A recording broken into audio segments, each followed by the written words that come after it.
Hello বন্ধুরা, পুতুল কিচেনে আপনাদের সবাইকে স্বাগত। আজকের রেসিপি কাঁঠাল দানার ভর্তা।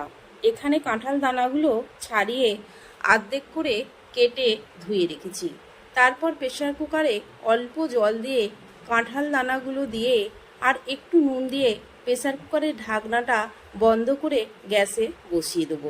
দুটি সিটি দিয়ে প্রেসারটা নামিয়ে ঠান্ডা হতে দেব। প্রেসারটা ঠান্ডা হয়ে গেছে। এবার প্রেসারটা খুলে কাঁঠাল দানাগুলো একটা ঝুড়িতে ঢেলে নেব। দেখুন বন্ধুরা, কাঁঠাল দানাগুলো সিদ্ধ হয়ে গেছে। এদিকে দুটি পেঁয়াজ কেটে রেখেছি আর 4টে শুকনো লঙ্কা নিয়েছি। আপনারা যেমন ঝাল খাবেন তেমন লঙ্কা দিতে পারেন।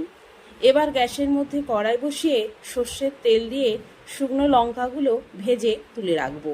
তারপর পেঁয়াজগুলো দিয়ে ভেজে নেব। এবার শিলের মধ্যে কাঁঠাল দানাগুলো বেটে পেঁয়াজ ভাজা আর শুকনো লঙ্কা ভাজা একসঙ্গে বেটে নেব।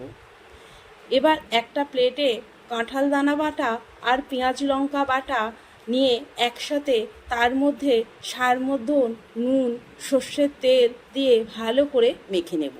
যদি আমার এই রেসিপিটা আপনাদের ভালো লাগে তাহলে লাইক কমেন্ট ও শেয়ার করে দেবেন। প্লিজ বন্ধুরা, সাবস্ক্রাইব করতে ভুলবেন না। ধন্যবাদ বন্ধুরা।